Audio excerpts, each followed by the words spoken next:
자, 그러면 일단 토론부터 우리가 먼저 진도를 끝내버리도록 합시다. 알겠죠?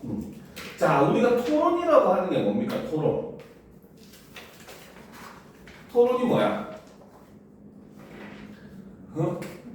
어떤 논제에 대해서 찬반으로 나뉘어가지고 서로 이제 그 뭡니까? 의견을 주장을 하는 거를 우리는 토론이라고 해요. 그러니까 쉽게 말하면 말로 하는 싸움입니다. 알겠습니까? 자, 일단 내용을 한번 정리를 하고 본문을 들어가도록 합시다.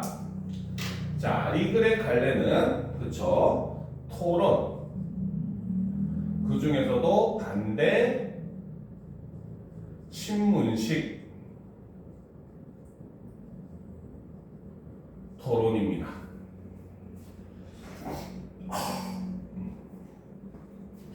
자, 성격은 자, 당연히 상대방을 설득하기 위한 말하기이기 때문에 설득적이고, 그다음 설득을 하려면 논리가 있어야 되겠죠. 그래서 논리적인 성격을 가지죠. 논제는 인공 강우를 실용화해야 한다.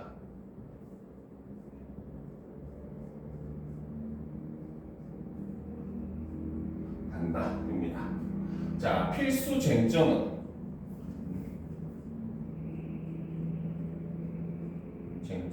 첫 번째, 그렇죠?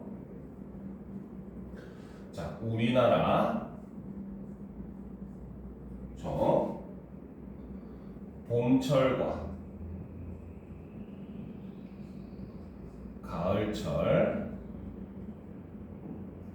가을이 아니라 겨울이네. 봄철과 겨울철, 가뭄과 산불 문제는 인공 강우가 필요할 정도로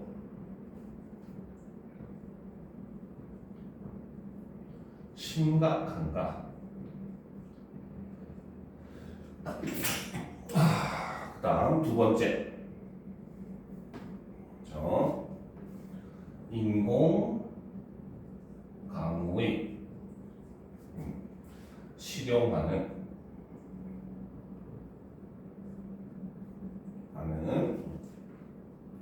문제 해결 및 실행에 적절한가? 다음 세 번째가 바로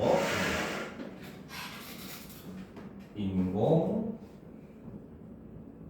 강우의 실용하러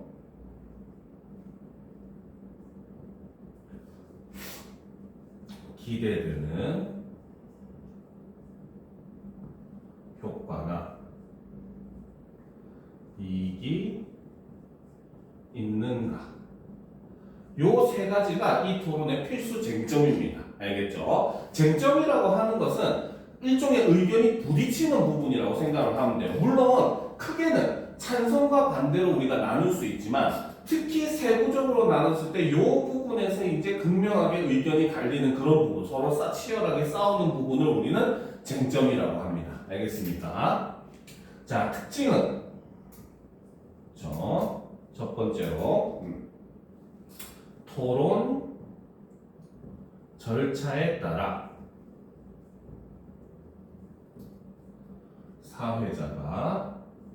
자와 토론자가 발언을 하고 있죠. 그래서 토론의 절차를 잘 지키고 있고, 두 번째 바로 연구 결과, 그 다음에 통계 자료 등 객관적인 자료를 근거로 활용을 하고 있더라. 이런 점을 볼 수 있다는 겁니다. 알겠습니까? 됐습니까? 다 적었어요? 그렇지? 자, 그래서 지금 이제 우리가 이 부분에서 봐야 되는 거는 반대 신문식 토론입니다. 우리가 일반적으로 생각하는 토론과는 순서가 좀 달라요. 알겠죠? 자, 그러면 이제 우리가 토론이라고 하는 게 뭔지 이런 용어들부터 좀 알아둘 필요가 있겠죠? 자, 토론이라고 하는 것은, 그치? 자, 어떤, 그쵸? 논제, 대해, 찬성과 반대로 나뉘어 서로의 주장을 말해 설득하는 것을 우리는 토론이라고 합니다. 자, 그렇기 때문에 기본적으로 토론의 논제는, 그쵸? 찬반으로 나뉠 수 있는 것이어야 한다는 거죠. 알겠습니까? 자, 그 다음 이제 우리가 쟁점이라고 하는 것. 그렇죠? 자, 쟁점이라고 하는 것은 논제를 중심으로, 그렇죠? 찬반 양측의 의견이 갈리는 부분을 우리는 쟁점이라고 합니다. 알겠습니까? 그래서 큰 문제는 물론 당연히 찬반으로 나뉘는 거지만 그 밑에 있는 작게 나뉘는 것들을 우리가 일종의 쟁점이라고 얘기를 하는 거죠. 알겠죠? 자, 그 다음 토론의 규칙 중에 가장 또 중요한 규칙이 있습니다. 알겠습니까? 그거는 바로 뭐냐? 자, 토론의 입론은 항상 찬성 측이 먼저 발언을 해야 됩니다. 알겠습니까? 실제로 예전에 몇몇 교과서에서는 몇몇 교과서까지는 아니고 거의 그 극소수의 교과서긴 하는데 이거 자체가 잘못된 논제를 설정한 교과서들도 있기는 해요. 알겠죠? 실제로 토론의 그 논제라고 하는 것은 일단 기본적으로는 실행해야 된다라고 하는 걸 기준으로 합니다. 알겠습니까? 그리고 그 실행해야 된다를 기준으로 찬성과 반대로 나뉘어진다는 거죠. 그런데 우리가 뭔가를 실행해야 된다는 이유는 뭐야? 현재 상황에 문제점이 존재를 하니까 뭔가를 실행해야 된다라고 얘기를 할 거 아니야. 그렇지? 그렇기 때문에 기본적으로 현 상황에 문제가 있다는 것을 먼저 찬성 측이 입증할 책임이 있습니다. 의무가 있는 거예요. 알겠죠? 그렇기 때문에 항상 찬성 측이 먼저 발언한다. 왜? 반대는 변화할 필요가 없다는 거잖아. 그 말은 거꾸로 얘기하면 현재 상황에 문제가 없다고 보는 측이 되는 거잖아요. 그렇죠? 그렇기 때문에 반대쪽은 굳이 먼저 이거를 지금 문제 상황이 문제가 없다는 걸 증명할 수는 없잖아. 문제가 있어야지 있는 걸 증명할 수 있는 거지. 그치? 자, 그렇기 때문에 먼저 찬성 측이 발언하는 이유는 바로 뭐다? 토론은, 그쵸? 현 상황에, 그쵸? 문제가 있음으로, 그쵸? 찬성 측은 이를 변화시켜야 한다는 입장이라는 거죠. 그렇기 때문에 우선 현 상황에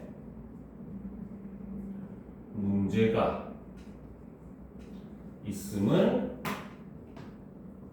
입증한 의무가 존재를 한다는 겁니다. 그래서 항상 토론은 이제 그 뭡니까? 찬성 측에서 먼저 입론을 하는 게 핵심적인 원칙입니다. 알겠습니까? 다 됐죠? 자, 그러면 이제 본격적으로 본문을 우리가 같이 한번 살펴보도록 합시다. 인공 강우를 실용화해야 한다. 그렇죠. 인공강우. 참 문제점이 많은 기술인데 이런 거 교과서에 실는 거 좀 이해가 안 되긴 하지만 그죠? 자, 먼저 그러면 사회자가 하는 것부터 보도록 합시다. 자, 최근 봄철과 겨울철 가뭄이 길어지고 대형 산불이 자주 발생하면서 이를 우려하는 목소리가 커지고 있습니다라는 거지, 그렇지? 자, 여기서는 바로 뭐다? 바로 토론의 배경을 제시를 하고 있죠. 그렇죠? 그리고 이것이 바로 뭐다? 사회자의 역할 첫 번째에 해당하는 겁니다. 알겠습니까?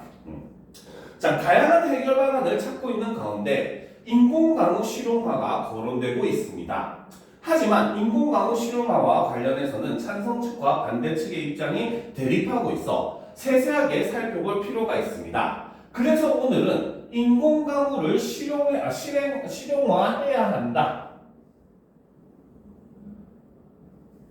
자, 요거는 바로 뭡니까? 인공강우를 실용화해야 된다는 것은 국가에서 이런 정책을 펼쳐야 된다, 말아야 된다, 이런 관련된 문제잖아요. 그렇죠? 그죠? 과학기술은 사실 이미 인공강우를 할 수 있는 기술은 있습니다. 알겠죠? 하지만 이거를 실질적으로 이제 활용을 해야 되냐, 말아야 되느냐의 문제이기 때문에 이런 것들을 우리는 정책 논제라고 이야기를 하죠. 알겠죠? 자, 그래서 오늘은 인공강우를 실용화해야 한다고 하는 논제로 정책 토론을 해보겠습니다. 라는 거죠. 자, 꺽쇠로 표시합시다. 오늘은부터 해보겠습니다. 까지. 그렇죠? 자, 이것이 바로 뭐다? 토론의 논제를 제시해주는 부분이고 이것이 사회자의 역할 두 번째가 된다는 거죠.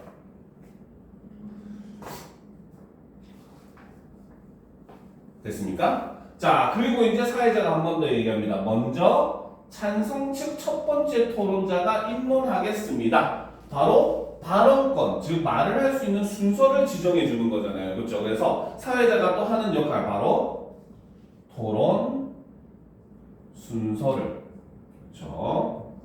지정하여 토론을 진행하는 부분이고 이것이 바로 사회자의 역할 세 번째가 된다라고 볼 수 있습니다. 알겠습니까?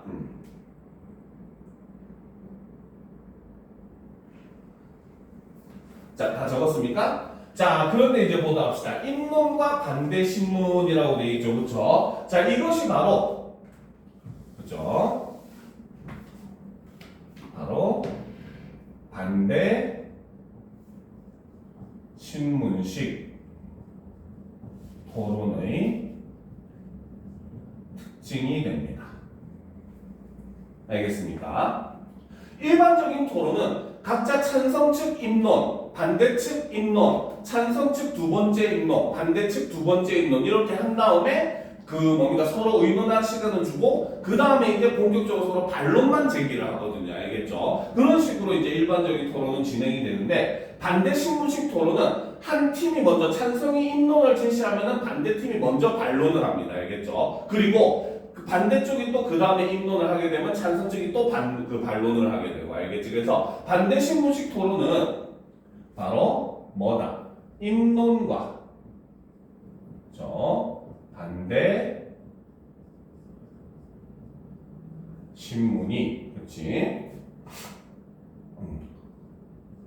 연달아 진행이 되는 이런 모습을 보여준다는 거죠. 알겠죠? 입론 따로 반대 신문 따로가 아니라 입론과 반대 신문이 바로바로 같이 진행이 되는 게 바로 반대 신문식 토론의 특징이라고 볼 수 있습니다. 알겠습니까? 자, 그럼 이제 찬성 1에서 이제 입론을 하게 되죠. 내용을 보도록 합시다. 자, 토론에 앞서 논제에 쓰인 용어를 정의하겠습니다. 인공강우는 구름 속의 화학물질을 살포해 물방울을 성장시켜 비를 내리게 하는 기술을 말합니다. 라는 거죠. 자, 첫 번째 단어 인공강우라고 하는 것은 바로 무엇이다? 구름 속에 화학 물질을 살포해 물방울을 성장시켜 비를 내리게 하는 기술을 인공강우라고 한다는 거죠. 그래서 인공강우의 개념, 바로 정의의 방식을 사용하고 있죠. 자, 그리고 실용화는 실용화라는 것은 바로 뭐다? 실험 단계를 넘어 국가가 문제 상황을 예방하고 해결하기 위해 제도화하는 것, 즉 실용화는 그냥 실제에서 사용하는 것을 넘어서 아예 정책으로 제도로 만들어 놓는 것을 제도화하는, 실용화하는 거다라고 용어를 정의한다는 거죠. 왜? 이렇게 용어를 정의하지 않으면은 서로 찬성 측과 반대 측이 각각 다른 의미로 얘기를 할 수 있으니까 그러면 아예 토론 자체가 성립을 할 수가 없겠죠. 그렇죠? 그래서 여기서도 역시 인공강우와 실용화에 대해서 개념을 먼저 정의를 하고 이제 그 입론을 시작을 하더라는 거죠. 알겠습니까? 자, 그래서 꺽쇠로 표시합시다. 토론에 앞서부터 의미합니다까지 꺽쇠로 표시를 하도록 합시다. 자, 그래서 여기서는 바로 뭐다? 논제에 쓰인 용어의 개념을 정의를 하고 있다는 거죠. 그래서 이를 통해서 바로 뭐다? 토론 방향을 구체적으로 제시를 해주는 거죠. 자, 그러면 이렇게 정리를 해버리면 이제부터는 요 뜻으로만 써야 됩니다. 반대측도. 알겠습니까? 자, 그래서 이제 이렇게 용어를 정리를 해버렸죠. 자, 그럼 이제 내용을 한번 살펴보도록 합시다. 자, 우리나라 봄철과 겨울철의 가뭄과 산불은 심각한 수준입니다. 최근 가뭄 일수가 늘어나고 산불 발생 빈도가 크게 증가했습니다. 한 해에 가뭄 발생 일수가 50일 이상이었던 해는 2000년 이전에는 5번이었지만 2000년 이후에는 10번으로 2배나 증가하였습니다. 건조한 날이 늘면서 봄철과 겨울철 산불 발생 빈도도 2022년 기준 지난 10년 동안 2.5배 가까이 증가하였습니다. 라는 거죠. 자, 꺽쇠로 표시합시다. 한 해에 가뭄 발생 일수가 여기서부터 2.5배 가까이 증가하였습니다까지 꺽쇠로 표시합시다. 자, 여기서는 바로 뭐다? 구체적인 통계 수치, 즉 바로 객관적인 자료를 제시를 하고 있다는 거죠. 그죠? 됐습니까? 자, 이러한 상황에서 인공강우는 좋은 해결책이 될 수 있습니다. 자, 요게 찬성일의 주장이 된다는 거죠. 네모치고 이것이 바로 뭐다? 찬성일의 주장이 된다는 거죠.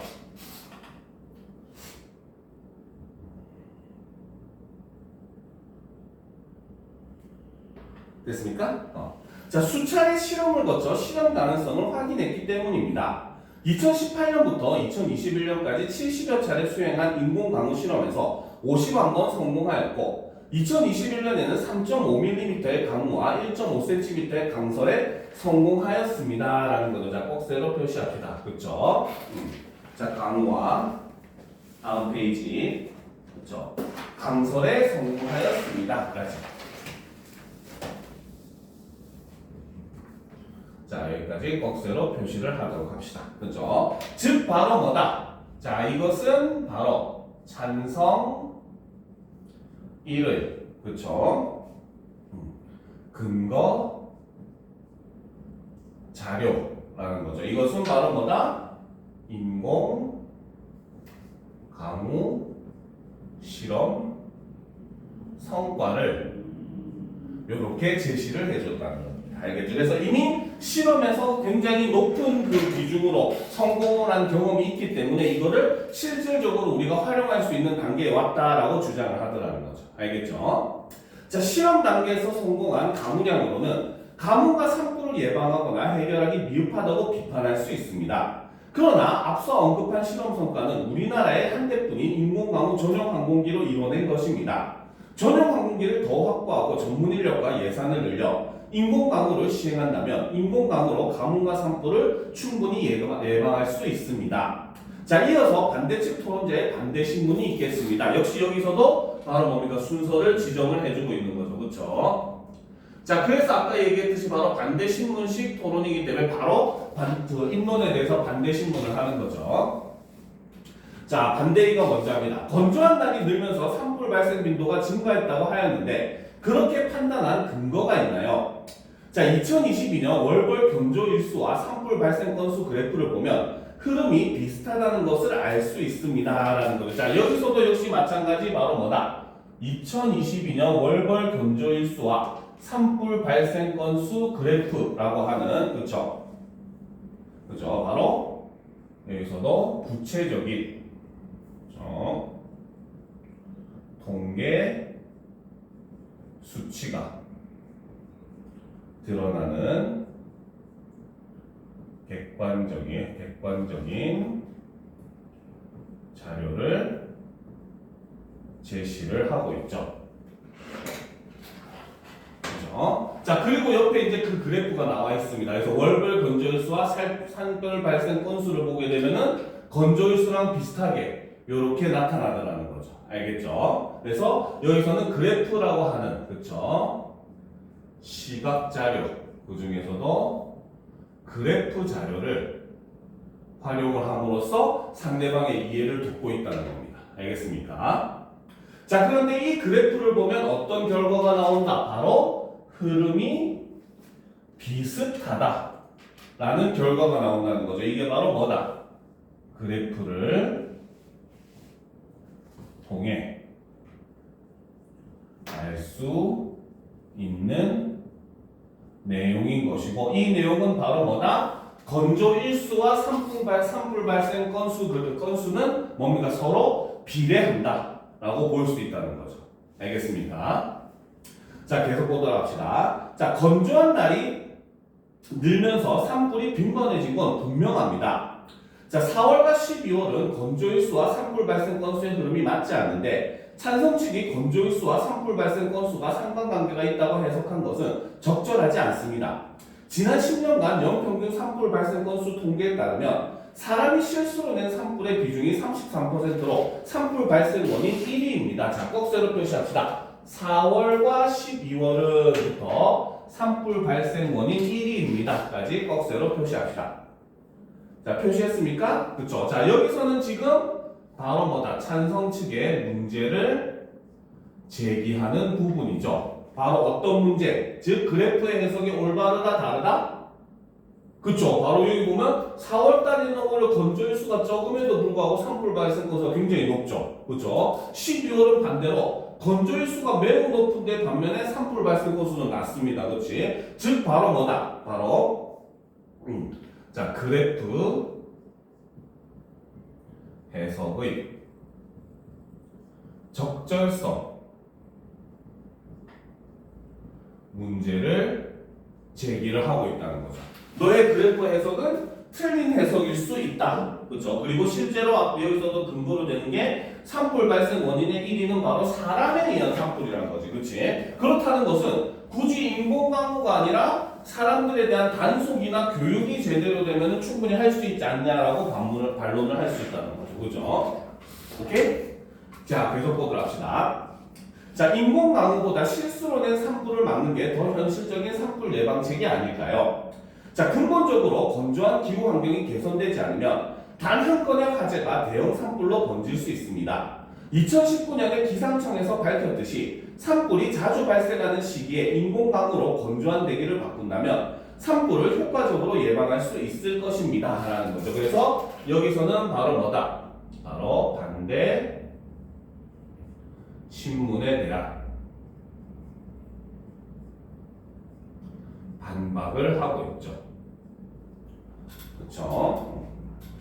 즉 바로 뭐다? 근본적으로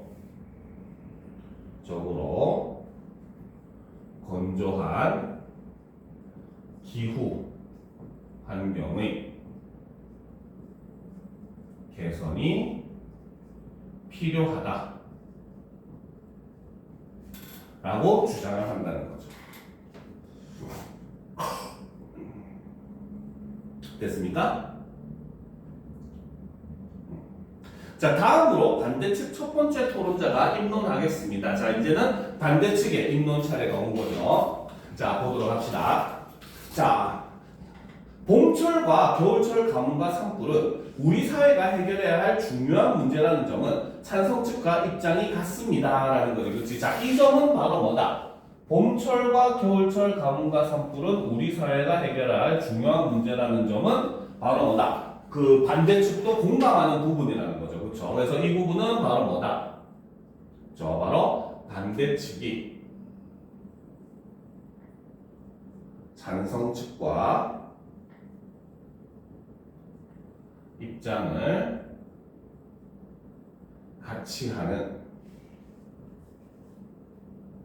지점이라는 거죠. 그러니까 이런 것들 같은 경우는 내용 묻는 문제에서 이런 문제가 생각보다 잘 나옵니다. 알겠습니까? 그래서 다음 중 위 토론에 대한 내용을 설명으로 옳은 것은 틀린 것은 해가지고 뭡니까? 봄철과 겨울철 가뭄의 가뭄의 문제점에 대해서는 그 양측이 모두 동일한 입장을 취하고 있다. 이런 식의 문제가 나올 수 있다는 거, 선지가. 알겠죠? 그러면 맞게 되는 거죠. 알겠습니까? 다만 그거를 해결할 수 있는 방안에서 차이가 난다는 점입니다. 알겠습니까? 오케이? 이해가 돼요? 그렇죠? 계속 봅시다. 자, 하지만 인공강우의 실용화를 고려해야 할 정도로 가뭄과 산불이 심각한 것은 아닙니다. 우리나라 연평균 강수량은 세계 평균 강수량보다 약 500mm 이상 많을 정도로 풍부합니다. 저 다음 페이지.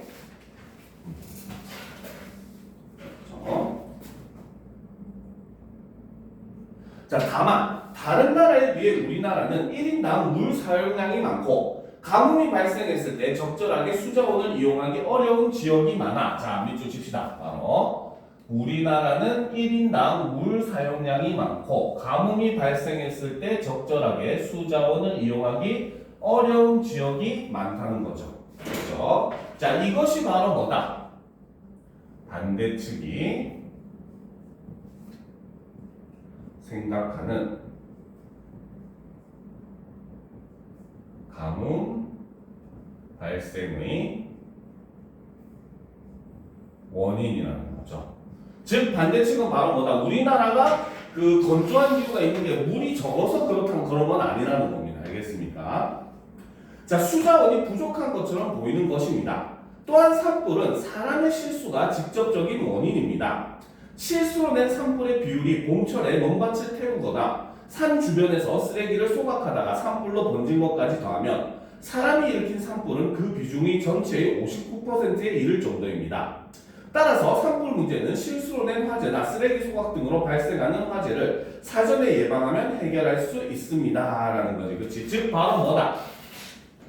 그렇죠. 자, 여기서 우리가 한 가지 유념할 것은 그렇죠. 자, 봄철과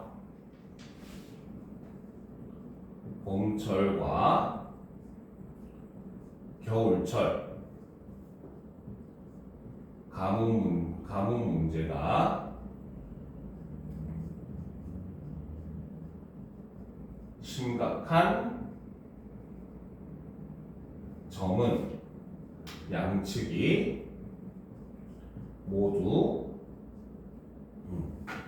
동의하지만 그렇죠? 가뭄과 산불의 원인에 대해서는 서로 입장이 다르더라는 겁니다. 알겠습니까? 그러니까 찬성 측은 뭡니까? 우리나라 기후 자체가 봄철과 겨울철에 건조하기 때문에 산불이 잘 난다라고 주장을 한다. 즉 건조한 기후가 산불의 원인이라고 주장하는 반면에 반대로 반대측은 바로 뭐다? 사람들의 실수가 더 핵심적인 원인이다. 그렇기 때문에 우리는 가뭄이 아니라 실수를 방지하는 그 정책을 펼쳐야 된다라고 주장을 한다는 거죠. 알겠죠? 자, 계속 보도록 합시다. 자, 인공강우가 좋은 해결책이라는 것에도 동의할 수 없습니다. 현재 우리나라의 기술력으로는 인공강우를 실용화하기 어렵습니다. 또한 인공강우에 정서적 반감을 느끼는 사람도 많고 인공 강우를 시행할 경우 주변 국가와 분쟁이 일어날 수도 있습니다. 자, 꼭 세로 표시합시다. 현재 우리나라의부터 분쟁이 일어날 수도 있습니다까지 꼭 세로 표시합시다. 자, 이것이 바로 뭐다? 인공 강우가 적절한 해결책이 아닌 이유라는 거죠. 됐습니까? 자, 한 지구환경학 교수는 언론사와의 인터뷰에서 특정 국가의 인공강우 시행이 주변국의 강수량 감소에 영향을 줄 수 있다고 하였습니다. 또한 2020년 12월에는 한 신문사에서 특정 국가가 인공강우를 시행한 것에 대한 주변국의 비판과 우려의 목소리를 보도한 바 있습니다. 라는 거죠. 그렇죠? 자, 이 부분은 이렇게 묻도록 합시다. 한 지구환경학 교수는부터 보도한 바 있습니다. 까지 억세로 표시합시다. 표시했습니까? 그렇죠? 자, 여기서는 바로 뭐다? 바로 반대, 그렇죠? 1이 제시한 근거 자료죠. 그렇죠? 그래서 여기서는 바로 뭐다? 전문가의 인터뷰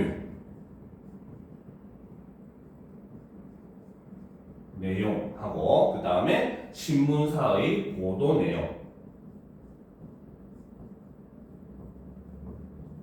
내용을 이렇게 제시를 하고 있다는 거죠. 알겠습니까? 자, 올려놓고 보도록 합시다.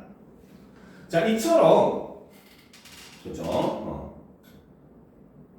인공강우를 시행하려면 주변국에 미치는 영향과 주변국과의 관계도 고려해야 하기 때문에 인공강우를 원활하게 시행하는 것은 무척 어려운 일입니다. 그러므로 인공강우에 실용하는 적절한 해결 방안이 아닙니다. 라는 거죠. 그렇죠? 자, 이것도 내놓칩시다. 인공강우에 실용하는 적절한 해결 방안이 아닙니다. 이게 바로 반대 1의 주장이 된다는 거죠.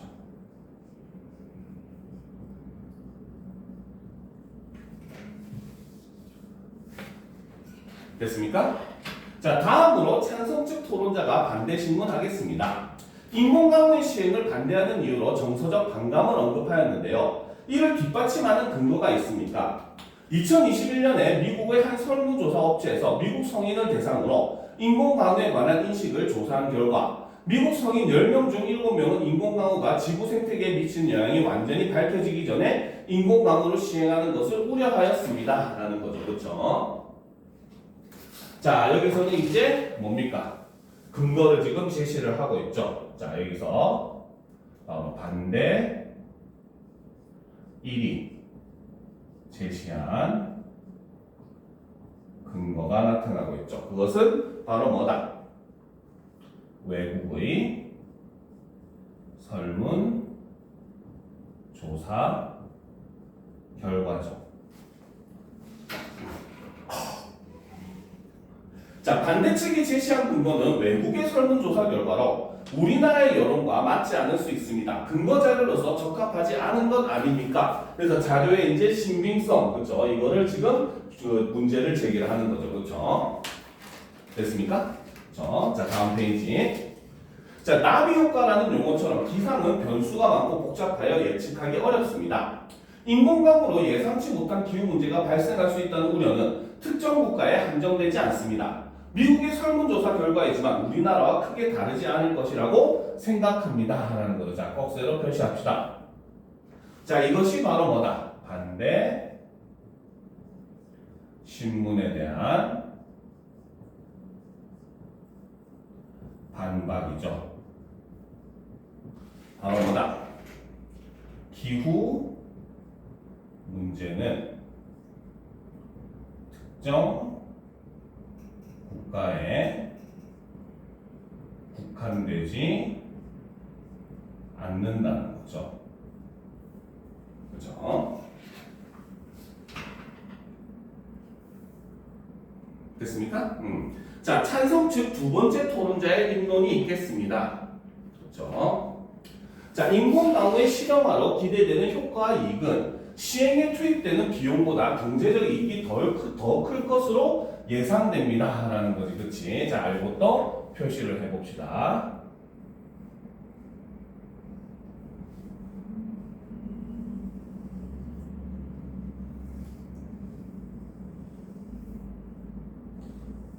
이것이 바로 뭐다?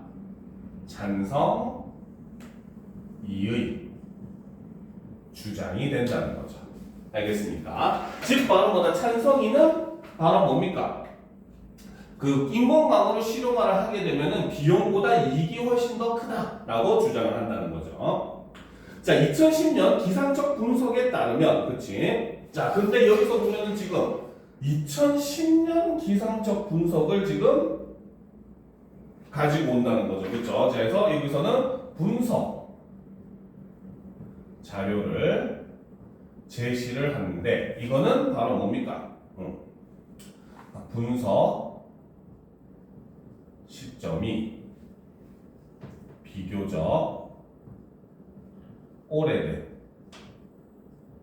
자료라는 거죠. 그러니까 현실성이 떨어질 수 있다는 겁니다. 알겠습니까?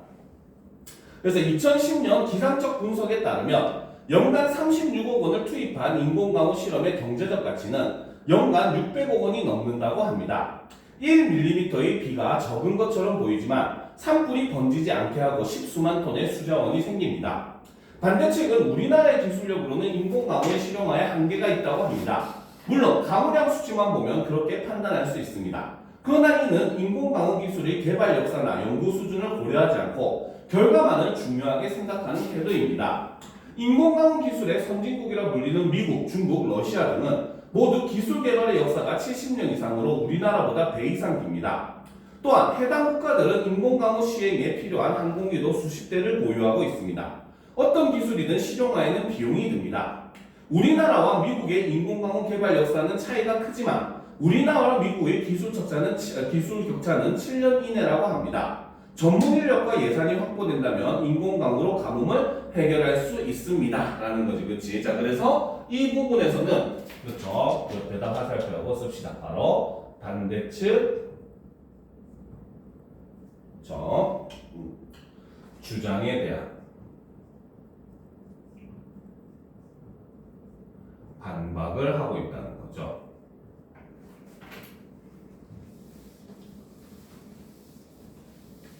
됐습니까? 그렇죠? 자, 올려놓고 보도록 합시다. 자, 이어서 반대측 토론자, 그렇죠? 반대 신문 시작해 주십시오. 자, 인공강우의 경제적 가치가 투입 대비 10배가 넘는다고 하였는데 저희도 그 자료를 살펴보았습니다. 경제적 가치를 평가하는 기준으로 대기질 개선 효과도 있던데 구체적으로 무엇이지요? 라는 거지, 그치? 자, 그래서 이 부분에서는 바로 뭐다? 바로 상대 측이 활용한 자료를 검토한 내용을 바탕으로 질문을 하고 있죠. 그죠? 자, 미세먼지와 오염물질을 제거하여 대기질을 개선함으로써 얻을 수 있는 심리적 효과를 경제적 가치로 나타낸 것이라고 확인하였습니다. 다음 페이지. 자, 그렇다면 찬성 측은 인공강우로 미세먼지를 줄일 수 있다는 것을 인정한 셈인데 아직 그 효과가 명확하게 증명된 바가 없습니다. 맞습니까? 자, 현재까지는 그렇지만 중국, 태국, 인도 등은 미세먼지를 줄이기 위해 인공강우를 시행하고 있습니다. 또한 미국의 세계적 기상조절 전문가는 인공강우가 미세먼지를 줄이는 효과적인 방법이라고 언급한 바 있고 1mm의 약한 강수에도 대기 중의 미세먼지가 줄어든다는 연구 논문도 있습니다. 라는 거죠. 자, 꺽쇠로 표시합시다. 자, 중국, 태국, 인도 등은부터 논문도 있습니다. 까지 꺽쇠로 표시합시다. 자, 이것도 역시 반대 신문에 대한 반박을 하고 있는 부분인데, 그렇죠? 자, 여기서는 바로 뭐다? 바로 해외 사례와 전문가의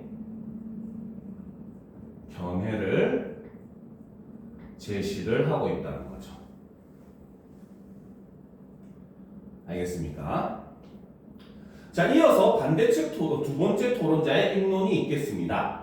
자, 과학기술 실용화를 위한 연구와 개발비 투자는 물론 필요합니다.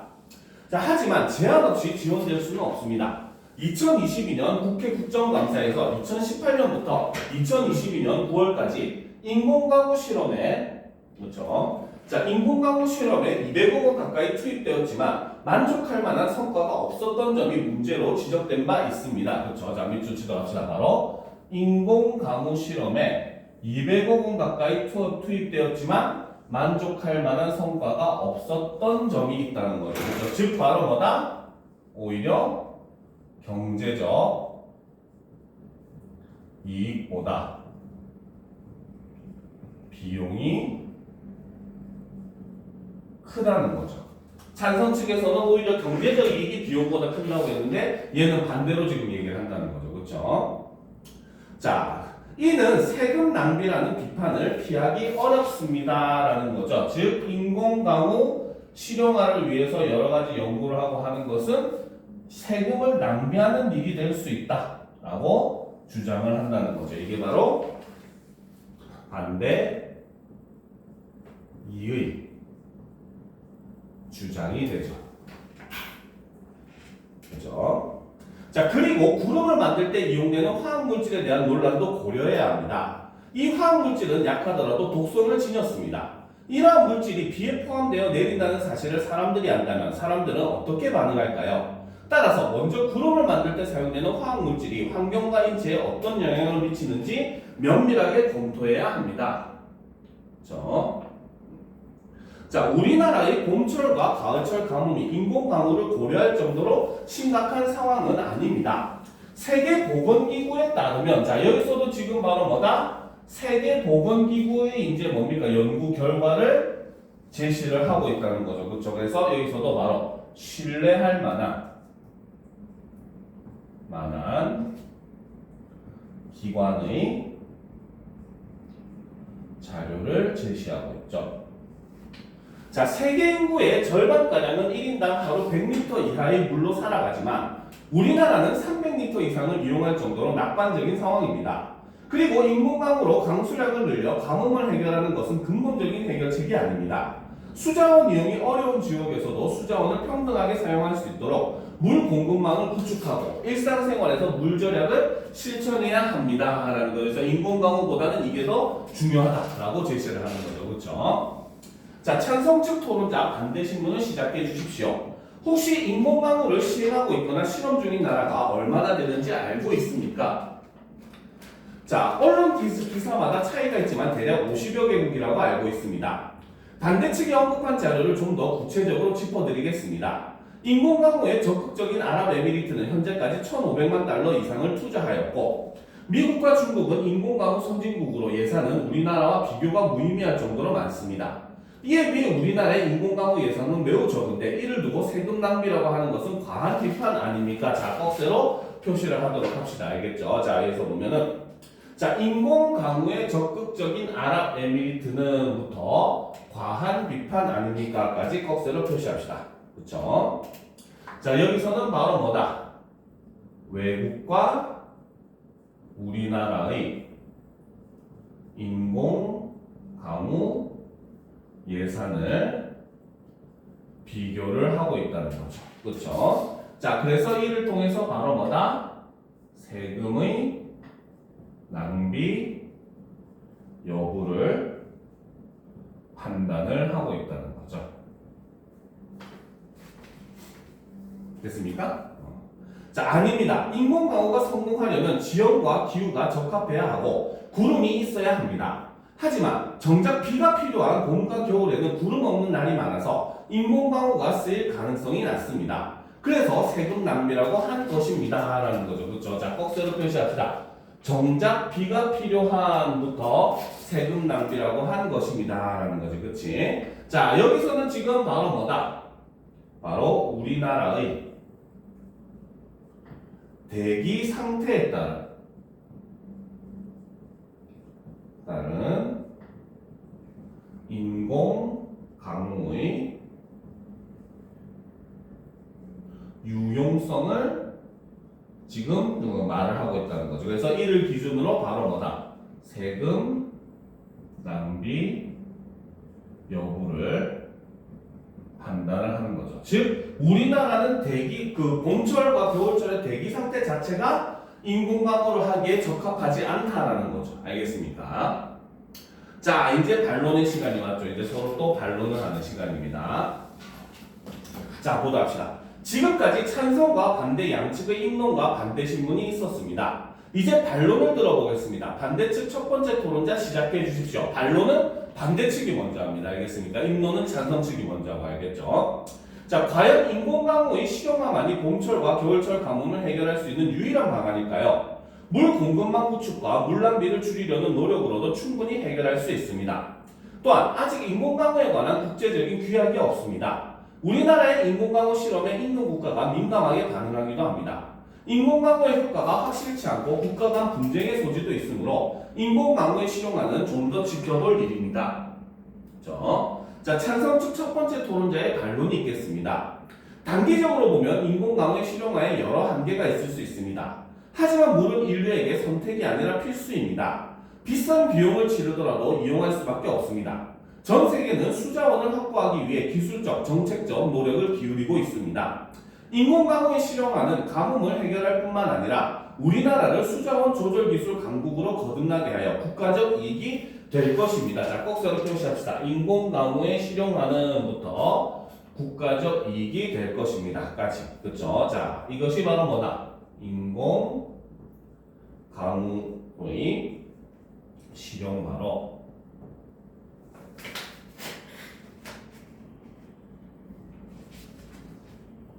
예상되는 이익이라는 거죠.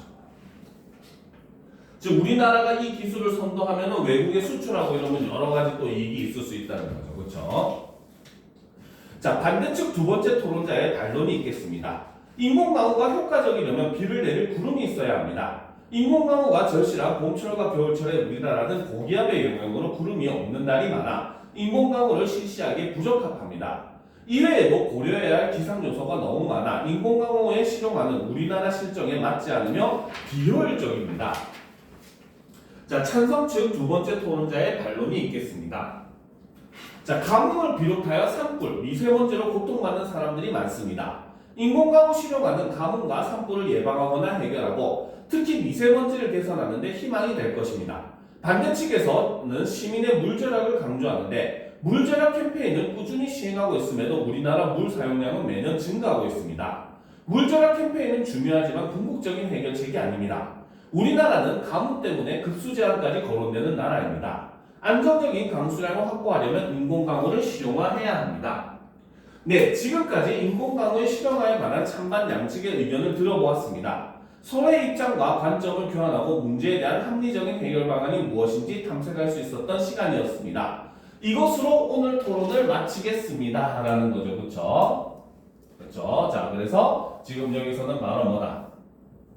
토론의 폐회 선언을 하고 있죠. 이것도 역시 사회자의 역할 네 번째가 된다는 거죠. 알겠습니까?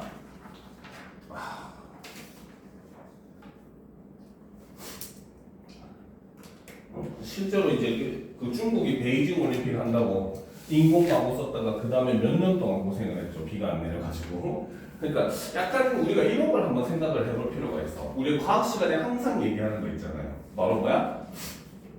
총량 보존의 법칙이라고. 그렇지? 지금 비를 내린다고 해서 다음에 비가 지금 비를 내려버리면 다음에 비가 오지 않는다는 걸 생각을 하지 않는다는 거지. 어쨌든 대기 중에 있는 수분의 양은 절대적인데, 그렇지? 그런 면을 좀 우리가 생각할 필요가 있겠죠. 자, 264의 이제 꽃 요거까지 하면 진짜 시험 범위가 끝나죠. 그렇죠? 자, 내용 정리부터 한번 해보도록 합시다. 자, 이 글의 갈래는 그렇죠? 자유시이고 서정시입니다. 그렇죠? 자, 성격은 의지적이고 이 의지적이라는 거는 264시의 특징이라고 볼 수 있어요. 알겠죠? 그 다음에 상징적이고, 그 다음 저항적이라고 하는 것도 이육사시의 대표적인 특징이죠. 이육사시는 일종 그 대표적인 저항시인입니다. 이육사는 그죠? 자, 어조는 그죠? 강인하고 의지적인 남성적 어조를 취합니다. 이런 점도 이육사시의 특징입니다. 알겠습니까? 제재는 꽃이고 주제는 그렇죠? 밝은 미래에 대한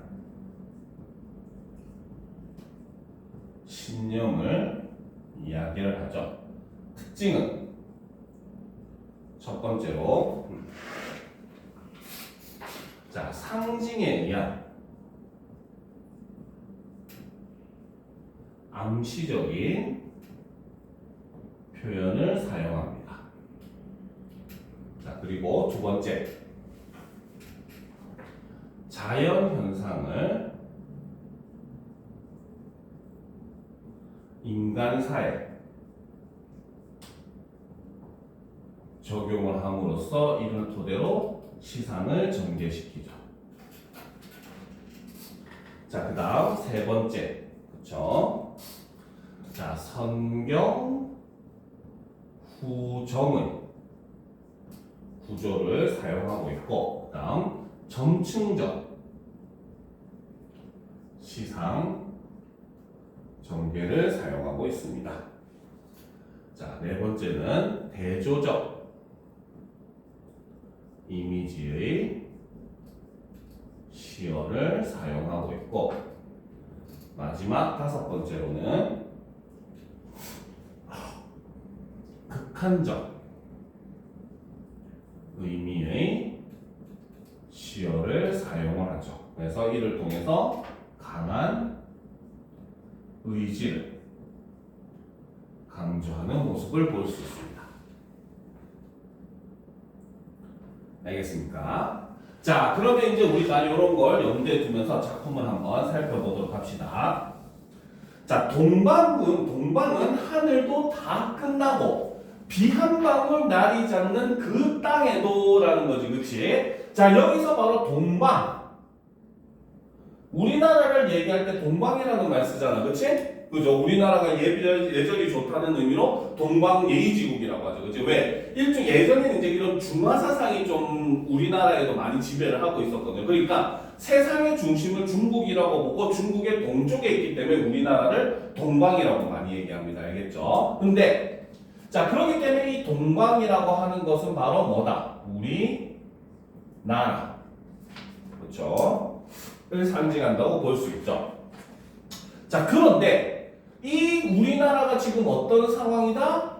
하늘도 다 끝나고 비 한 방울도 내리지 않는데요. 좋은 상황이야, 나쁜 상황이야? 그치, 바로 여기서는 바로 뭐다? 절망적. 그렇죠? 현실이고 바로 한계 상황을 나타낸다라고 볼 수 있다는 겁니다. 알겠습니까? 자, 그러니까 이제 비 한 방울 내리지 않는 그 땅. 이 땅이 바로 뭡니까? 아까 앞에서 했었던 동방과 같은 의미고, 그렇기 때문에 우리나라의 상황이 어떻다? 굉장히 절망적이라는 거죠. 그렇죠? 그래서 그 땅은 바로 굉장히 절망적인 공간이라고 볼 수 있다는 거죠. 됐습니까? 근데 그 땅에도 오히려 꽃은 발갛게 피지 않는다라는 거지, 그치? 자, 여기서 근데 꽃은 바로 뭐다? 하늘도 다 끝나고 비 한 방울도 내리지 않는 땅인데도 꽃이 핀다는 거죠, 그쵸? 즉, 이 꽃이라고 하는 것은 바로 생명, 희망, 이런 걸 상징한다라고 볼 수 있다는 거죠. 혹은 저항, 의지를 나타낸다라고 볼 수도 있다는 겁니다. 알겠습니까? 자, 그런데 비 한 방울 내리지도 않는데 꽃이 발갛게 피지 않는가라고 물어봤죠. 근데 이게 사실 말이 됩니까? 안 됩니까? 안 되죠. 그렇죠? 그렇기 때문에 여기서 우리는 바로 일종의 역설적 표현이 사용되었다. 역설법이 사용되었다라고 얘기를 하고, 자, 이걸 통해서 바로 뭐다? 꽃의 강인한 생명력을 부각시켜 주더라는 거죠.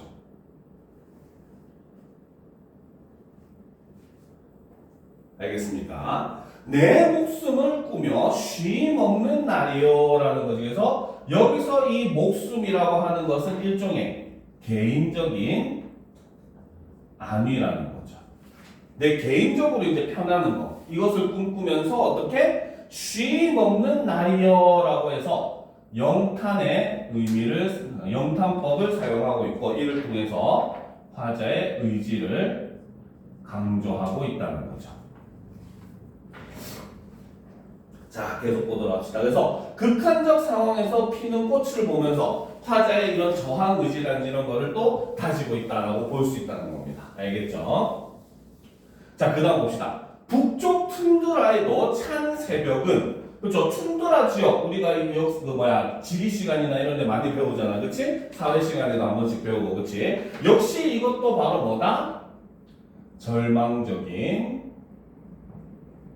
현실이고, 바로 한계 상황이라고 볼 수 있다는 거죠. 그래서 북쪽 툰드라에도 찬 새벽은 눈 속 깊이 꽃 맹아리가 움짝거려. 자, 여기서 이 눈 속 깊이도 역시 북쪽 툰드라와 같은 의미입니다. 알겠습니까? 그런데 그 눈 속 깊이에서 뭐가 움짝거린다? 꽃맹아리가 움쩍거린다는 거죠. 알겠죠? 이것도 역시 바로 뭐다? 꽃과 같은 의미. 그렇죠? 바로 생명, 희망, 저항, 의지를 나타낸다 라고 볼 수 있다는 겁니다. 알겠습니까? 그래서 꼼짝거려 제비때 까맣게 날아오길 기다리니, 제비때는 무슨 계절에 날아옵니까? 봄에 옵니다. 알겠죠? 그렇기 때문에 이 제비때라고 하는 것은 바로 무엇이다? 이것은 바로 봄, 즉 희망, 밝은 미래. 근데 작품이 쓰여진 시대 상황으로 따지면 광복의 의미라고 볼 수가 있겠죠. 그렇죠? 그래서 제비때 까맣게 날아오길 기다리나니, 즉 화자는 바로 뭐다? 제비때가 날아올 것을 믿고 있다, 안 믿고 있다? 그렇지, 기다린다니까 믿고 있다는 거야. 그렇지, 즉 바로 뭐다? 여기서는 바로 봄을 확신하는 태도가 드러난다라고 볼 수 있다는 거죠. 그렇죠? 그래서 기다리나니 마침내 저버리지 못할 약속이여라는 거지. 이 저버리지 못할 약속이 바로 뭐다? 제비때가 날아올 것이라는 약속. 그렇죠? 즉 바로 뭐다? 마침내 저버리지 못할 약속이라고 하는 것은 바로 희망이 올 것에 대한 확신이라는 겁니다. 알겠습니까? 됐습니까? 자, 그러면 이제 마지막 연을 보도록 합시다. 자, 한바다 복판 용솟음 치는 곳. 그쵸? 자, 이곳은 바로 무엇이다? 생명력이 강하게 역동하는 공간이잖아. 그치? 즉, 바로 뭐다? 광복의 환희가. 그쵸? 역동적으로 용솟음 치는 미래의 조국을 이렇게 표현한 거죠. 자, 바람결 따라 타오르는 꽃성에는, 그쵸? 바로 이 꽃성이라고 하는 것도 바로 무엇을 나타낸다? 바로 희망의 미래. 그쵸? 바로 봄, 광복된 조국을 이렇게 나타낸다라고 볼 수 있다는 거죠. 그렇죠? 그래서 꽃성에는 나비처럼 취하는 회상의 무리들아. 그렇죠? 이 회상의 무리는 바로 뭐다? 이제 한계를 극복하고 광복을 기뻐하는 우리 민족이라고 볼 수 있다는 것. 그래서 회상의 무리들이라고 하는 것은 그렇죠? 바로 한계 상황을 극복하고 광복의 기쁨을 누리는 우리 민족을 이렇게 표현했죠. 그래서 오늘 내 여기서 너를 불러보노라 라는 거지. 그치? 바로 여기가 바로 뭐다? 앞에서는 바로 뭡니까? 절망의 공간이었지만 하지만 역설적으로 이 절망의 공간은 반대로 얘기하면 바로 뭐다? 희망이 아직 오지 않은 희망이 이제 올 공간도 된다는 겁니다. 알겠습니까? 그래서 이제 여기라고 하는 공간은 바로 무엇이다? 그렇죠? 바로 희망의 미래가 반드시 올 곳인데 반면에 현재는 절망의 공간이라는 거죠. 즉 겨울이 가면은 봄이 오는 것처럼 지금 이곳이 겨울처럼 절망의 공간이지만 앞으로 반드시 희망이 올 것이다 라는 그런 의미라는 거죠. 그래서 오늘 내 여기서 너를 불러보노라 라고 얘기를 함으로써 바로 뭐다? 영탄의 방법을 사용하고 있고 이를 통해서 의지적인 의지를 강조하는 이러한 모습을 보여준다는 겁니다. 알겠습니까? 즉 바로 뭐다? 극한의 상황에서도 생명력과 희망을 잃지 않고 밝은 미래에 대해서 확신하고 그렇죠? 그 밝은 미래를 위한 의지를 노래하는 시가 바로 이 이육사의 꽃이라는 작품이라는 겁니다. 알겠습니까? 자, 드디어 이제 여기까지 시험 범위 끝났습니다. 알겠죠? 다른 건 더 질문 있습니까? 없죠? 그러면 지금 10분이니까 15분 정도 쉬는 시간 가진 다음에 이제 남은 시간에 이제 문제도 좀 풀어보고 질문도 하고 아까 틀린 거 고치고 질문하고 해봅시다. 알겠죠?